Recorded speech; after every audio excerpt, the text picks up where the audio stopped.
Hello, I'm Mantastic and Fantastic, and today I'm going to be talking about which male and female hunter to make. So, with the Monster Hunter collab in full swing, players have started to acquire their free male and female hunters. So, just upon logging into Puzzle & Dragons, you'll be blessed with one male hunter. Clearing both difficulties or both dungeons of Monster Hunter will give you another female and another male for a grand total of 2 males and 1 female.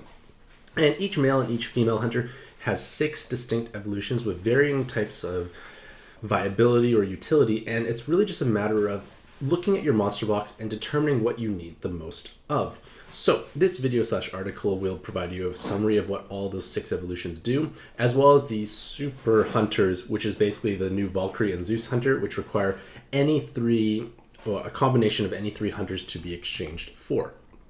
So for the most part, all male hunters and female hunters are reasonable cards, but the thing is, you have to remember that all of these cards are farmable or free because they were given out. You can purchase each additional hunter for 200,000 monster points, so Gung-Ho has to make sure they can't be that strong. So their weighted stats are definitely lower, and a lot of them rely on co-op to function, but they receive super awakenings as buffs, which do absolutely nothing. They get a few more stats, which is important, but again, their grand total weighted stats are significantly lower than any other Monster Hunter collab cards. So for the male hunters, there are 2 standout ones that I would like to make and or keep depending on my monster box needs. So the first one is the green-red one, or Auroras, and basically their main function is a double row maker. They make a row of fire and a row of wood, and being able to instantly generate 2 rows or 12 orbs is important because when used in conjunction with a monocolored board changer of a different color, so say blue, yellow, dark, you are able to have a perfect 18-12 split. And because you always have an 18-12 split, you always know you can get a 7 combo VDP board. Furthermore, because you have different colors spawned, you're able to actually make a VDP with a row. You can rearrange it in such a way that the things will cascade. You still at 7 combos, you get a row, a lot more extra happiness and zest there. And because the colors are different, you are able to basically have a slightly lower cooldown. And they actually can function as a reasonable leader in co-op for farming purposes because they like to match 6 connected wood or fire orbs. So if you lack options there, this is definitely a card that you can utilize. The next valuable card is Nergigante Hunter, the purple one, or purple-green. Basically, they function as a very powerful button card. So they deal 40 times of your team's dark and wood attack damage, and he is dark and wood. They come with co-op boost awakening, so they have augmented stats, and technically because they are able to be limit broken, they can gain increased stats, which further pushes their attack value. Now the main issue is you're able to have duplicates, and you can have many duplicates of them in order to populate a team with many wood dark cards with co-op boost awakening for even more high stats and more button potential. And that is once again important because if you're playing through something that has multiple floors that can be button, this is basically a farmable option you can utilize. Now, I know that Scar and Chew are other options, but the thing is, they do have higher attack multipliers from their button, but you may not necessarily roll them, and Nergigante Hunter you can acquire in duplicates quite easily because they only need 200,000 monster points, so again, you can definitely populate your team. And the last male hunter you should really possibly maybe consider is Blue Hunter. And the reason for that is because they are a flexible co-op lead. They can pair with virtually anything that is at least reasonably combo oriented. But the problem is almost everything nowadays is better than Blue Hunter, but if you are a brand new player, you have a very shallow monster box, or you're a more advanced player wanting to pair with a brand new friend again, and you don't have any leads that synergize, Blue Hunter will probably work. So it's not the best solution, but it can be a budget solution for that most part. And in essence, I'm basically just reiterating what I just told you from the simplified form. Now, the other 3 hunters, they're mostly just trade fodder. Like, I don't even want to think what this one does. A single row maker, when you can have a double row maker, like 2 is better than 1 in most cases, so why would you want to make a Rathalos Hunter? And the Demon X here is a Gemstone Princess style active that scales with Dragon Killers, but it's unlikely you're going to have more Dragon Killers than the other types of Awakenings, so it's just how are we going to be able to truly utilize this card is the main issue. And just remember, if you don't have any hunters that you've made in the past that have no value, they can be utilized to exchange for Valkyrie or Zeus, and you just need to match up those cards accordingly. So same idea of the female hunters, except the female hunters tend to be significantly weaker because they just have less overall value in my opinion. So the first possibly niche female hunter you could make is the Narga X Gear, and it's because they have a 99 true damage button. So basically that 99 true damage can slide under certain voids, which can make certain things a little easier. You're able to execute those super high defense, low health with void mechanic spawns, so it can have very niche value there. But the thing is, we have other options available. Like, it's not that impressive at this point in time. The other option would be Glavenus X Gear, and it is a fire farming leader, but we do have many other farming leaders that exist right now, and you do have a typing restriction, which doesn't technically synergize with Machine Goemon, so your Machine Goemons technically deal less damage. Like, I used to use her back in the day, but now that I have Amun or just better options in general, I don't really find myself looking to use Glavenus X Hunter anymore. And the last female hunter, which is the brand new female hunter, is called Glyph Gear, and they have 150 times attack nuke to all enemies. So hitting all enemies can be beneficial because if they have modestly low health, you can button your way through all the spawns at one time. But the problem is 150 times attack is not that high. But another usage for her is she potentially has very high damage versus dragons when low health. Because she has the attack wall below 50% awakening, she can deal sizable amounts of damage to dragon types when low health, which can surpass Tsubaki. But the problem is Tsubaki is always going to have his dragon killers, whereas Glyph Gear may not necessarily deal the damage unless you're low health. You have to rely on co-op, because if you're not in co-op, you don't get the co-op boost awakening. So different basically purposes. If you can utilize low health teams in co-op, she hits harder. Tsubaki does much better in solo at any health threshold. So based on all of this, I really am not super interested in any female hunter. I almost would view them as trade fodder, basically for forming your Valkyrie or Zeus hunters. So basically Valkyrie and Zeus hunters are special types of hunters that require you to monster exchange 3 evolved hunters of various combinations, and that basically is the equivalent of 600,000 monster points. But do remember that you do gain 2 male hunters and 1 female hunter for free with this event, and if you've played in the past, you have many more hunters already, so these cards may not necessarily be as out of reach as you might have first thought.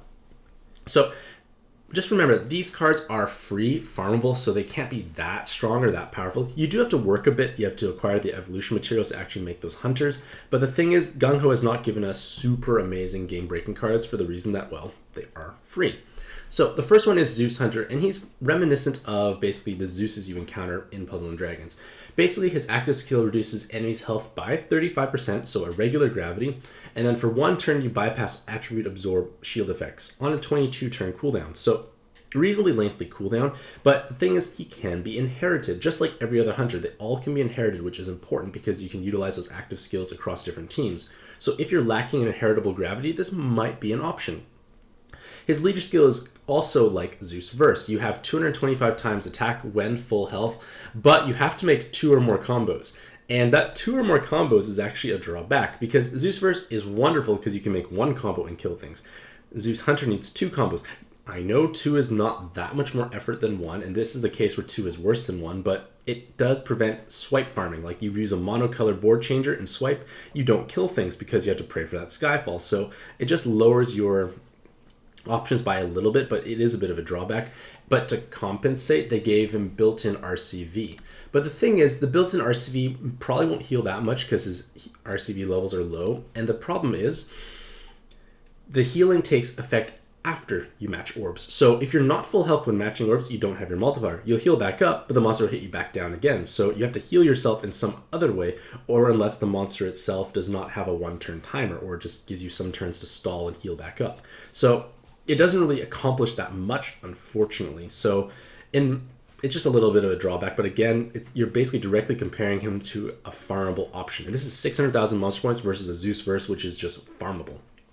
So his awakenings are reasonable. You get 2 skill boosts, a time extend, triple jammer, and then you have 1 evolution, 1 dragon, 1 devil killer, and then you have the option of gaining the awoken material, the enhanced material, or full bind immunity through his super awakenings. So it's, in my opinion, still worse than Zeus Verse, because Zeus Verse has 3 skill boosts, so you're able to get everyone up faster. It's unlikely you're going to get the 22 turns up, and even then, 22 turn his base skill is not even that helpful. And the dragon and devil can be helpful, but unless the spawns line up, you're not going to be dealing that much damage. The unusual like evolution, enhance, and awoken, like they're cool awakenings, but the thing is, it's very rare where you actually need to utilize them, except for perhaps in training arena. So maybe Zeus Hunter would be a better option in training arena because you naturally come with these killers, and you are then able to inherit something like Astalos' weapon assist for even more of those killers and goodness. So it might be a viable option for training arena. But other than that, I don't really feel Zeus Hunter really surpasses Zeus Verse in any other way, because Zeus Verse has the true gravity, which means he can be utilized in conjunction with cheese teams. And you can't really utilize a 35% gravity as well, because if you do use a 45%, so Zeus and Hera first, then Zeus Hunter, you left the spawn with 36% health, which means you can't actually kill it with a Zeus versus true gravity. There's no true gravity that is 36%, it's 35%. So you haven't really solved the issue necessarily. So his gravity is not high enough to be used on a cheese team. The color attribute absorb is very rare and it's a very long cooldown. So in all honesty, if you're desperately looking for a color absorb, I would use something else like Sleipnir, who at least has a much shorter cooldown by comparison. So Zeus Hunter does exist, but in my opinion, he's not that strong overall. Next, we come to Valkyrie Hunter, and Valkyrie Hunter is much better by comparison. So her active skill is kind of like Valkyrie's, where you change heal to light orbs, and then you reduce awoken bind by 5 turns. So awoken binds are important because in harder level content, a lot of spawns throw out these terrible awoken binds, and being able to clear them off on a reasonably short cooldown can be important. You may lack options. This can be inherited, so it does give you some flexibility there. As a leader, she's basically an inferior Valkyrie Seal because you're restricted to healer types, and instead of 4 times health, you have a gazillion recovery, which does nothing when you take like 1 hit and you die anyways. So it's their awakenings and sub potential that is what really pushes Valkyrie Hunter to the next level. So she has triple poison resist, so by herself she provides 60% poison resist and double 7 combo and a dragon killer. So she has high levels of personal damage. She has 60% poison resist, so that means you only need to find 40% from other sources. It could be 2 Trojan horses, 1 Fatalist weapon, 1 Raytheon, that sort of idea, but you could achieve 100% poison resist very easily with a relatively low investment. So if you were unlucky and never rolled a Raytheon or King Bradley or Karn's premium weapon or premium card, this is a very viable option to achieve poison resist, because unlike other farmable options for poison resist, Valkyrie Hunter actually has relevant awakenings. Yes, her attack stat and weighted stats are on the lower end, but she still has double 7 combo, which does hit pretty hard, and she does have a dragon killer to push that effective damage even higher. So if you are a newer player and you lack a lot of options, Valkyrie Hunter is going to be quite a strong card overall. And if you're incredibly new, it could even be a reasonable placeholder leader at this point in time, because it should be reasonably easy to combo with her and just clear early game content. So if I was going to choose one of the super hunters to make, I would definitely choose Valkyrie Hunter in most cases and scenarios, because she just offers significantly more value overall. And remember, the one big drawback is that Valkyrie Hunter is naturally bindable, and if she is bound, you don't actually get to tap into that poison resist. So unless you are playing in solo mode with the full bind immune super awakening, you are somewhat in danger from encountering binds, but again, you can definitely work around that. And not everything binds nowadays anyways, because a lot of things are fully bind immune. A lot of mechanics just don't even try and bind you. They just try and awoken bind you instead, because that cannot be resisted any other way possible.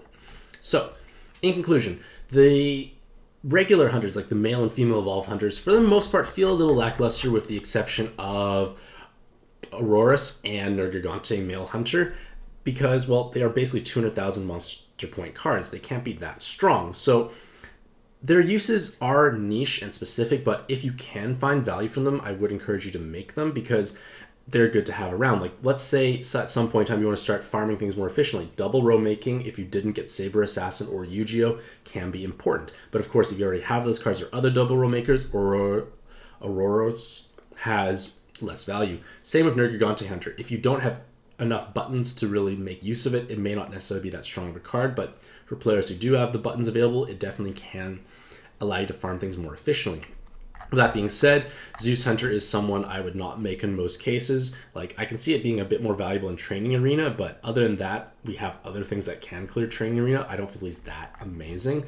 But Valkyrie Hunter is definitely a pretty solid card all around, especially for newer or boxes that are currently in development. Like, for myself, I probably won't make either of those hunters, mostly because none of them are that appealing, but maybe I'll pick up a Valkyrie Hunter just in the off chance I might find some use for her. So, let me know what you think about these hunters in the comments below, as well as which ones you plan on actually pursuing. Hopefully you all have a fantastic day. I wish you all the best of luck in your own pad adventures, and happy puzzling.